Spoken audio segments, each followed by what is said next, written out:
Hey there, church family. This is week 10 of the E100 reading plan. We just ended out the Old Testament this week. 2 weeks ago, we ended off in Babylon. The temple is destroyed, the nation's in shambles, and the people are dragged off into exile. But God had not forgotten his people. Remember Jehoiachin, a Judahite king and the descendant of David, is shown special favor in exile. God's promises to David have not been forgotten. Last week, we stepped back from the narrative sections of Scripture to look at Israel's songs and wisdom literature. This week is also a step back from narrative.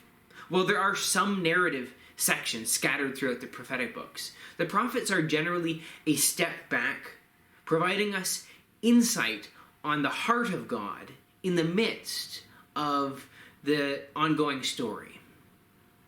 So, for example, while we've already read about the exile when we read 2 Kings 25, the prophets show us God pleading with his people to not continue in the sins that will lead to the exile.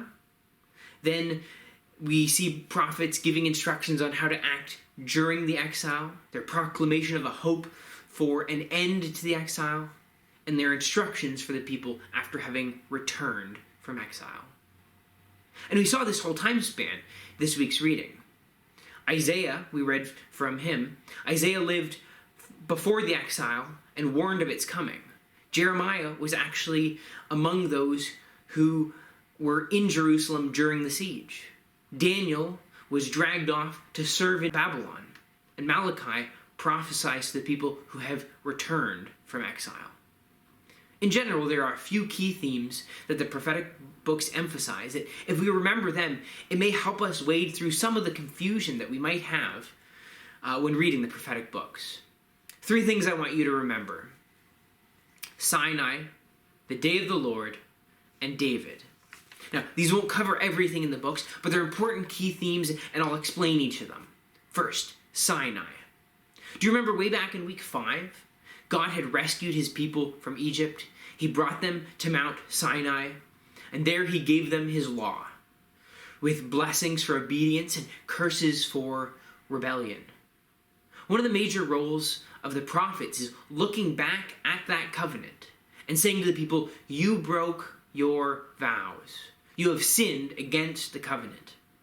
When you read through the prophets, the first thing they are doing is pointing backward and saying, you have transgressed the covenant that God made with your fathers. The prophets usually aren't coming up with general moral principles that the people are to obey. They are looking back to clear stipulations God has given his people and showing how they aren't acting faithfully. And back in week 5, I explained in my video that what happened at Sinai was a marriage. God was uniting himself with his people in a loving marriage relationship. And throughout the prophets, we read God talking to his people as though they are an adulterous wife. They were married to him, but they ran off and united themselves to other husbands. They served other gods. We read some of this at the beginning of Jeremiah, where Judah is compared to a wicked woman who left her husband for other men and who refuses to be ashamed. The prophets let us know that the Sinai covenant has failed, not because there's anything wrong with it, but because without a change of heart, God's people would forever be being judged as rebellious against it. We need a new covenant, a covenant based on a change in our hearts. The breaking of the covenant at Sinai leads to our second concept, the day of the Lord. The day of the Lord is a dramatic day of reversal, a day when God acts powerfully in judgment. Jeremiah, for example, saw a boiling cauldron poured out from the north, symbolizing a day of judgment for Judah when Babylonian forces sweep down from the north.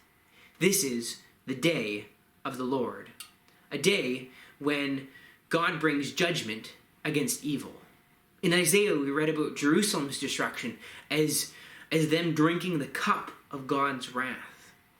But then there is hope that God will remove from Jerusalem this cup of wrath and place it in the hands of her enemies. The day of the Lord is a day of judgment against sinners. But for God's people, it can also be a day of salvation and hope when the enemies of God's people are eliminated. These two sides of the day of the Lord can be seen in Malachi when you read, "Who can endure the day of his coming? He is like a refiner's fire." There's this great warning about the day when God brings judgment. And on that day, who can stand? But evidently, by God's grace, some will stand. And because of the refining on that day will burn away impurities, we read, "He will purify the sons of Levi and refine them, so that their offerings are pleasing to the Lord." The prophets look to a decisive day of the Lord, finding hope in God judging the wicked and vindicating his people. Small days of the Lord are pointed to throughout history. The day of the Lord for Jerusalem came in the summer of 587 BC at the hands of Babylon. The day of the Lord for Babylon came later at the hands of the Persians.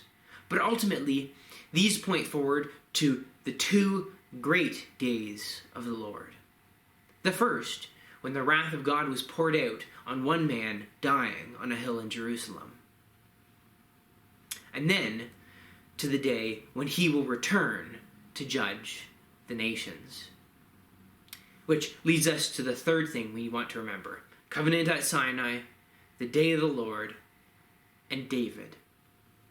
We read in week 7 of the covenant God made with David, that he would have a son who would reign over his people forever.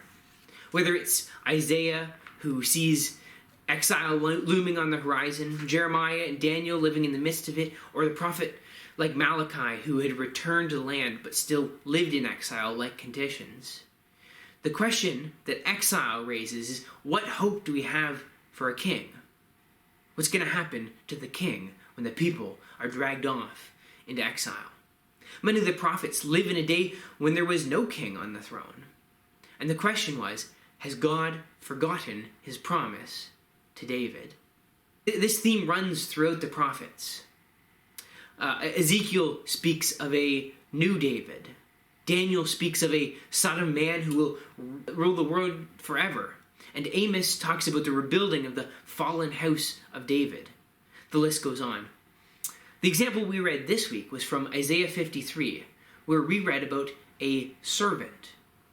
But by that point in the book of Isaiah, Isaiah has already told us this servant will be a new David who will turn God's people back to the Lord, bring salvation to the nations, and bring justice and peace to the world.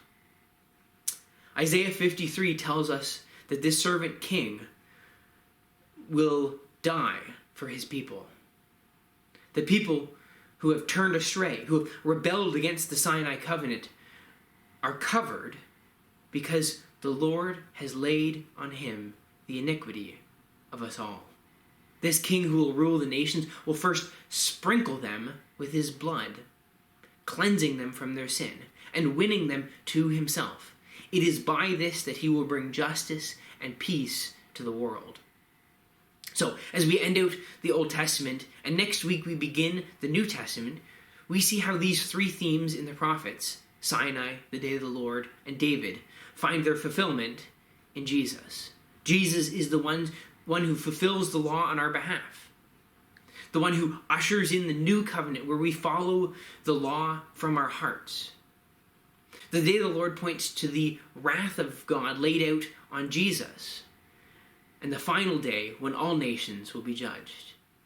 And the covenant with David lays a hope of a Messiah who will rule the world in righteousness. This week we finished off the Old Testament in the E100. Join us next week as we dive into the New Testament.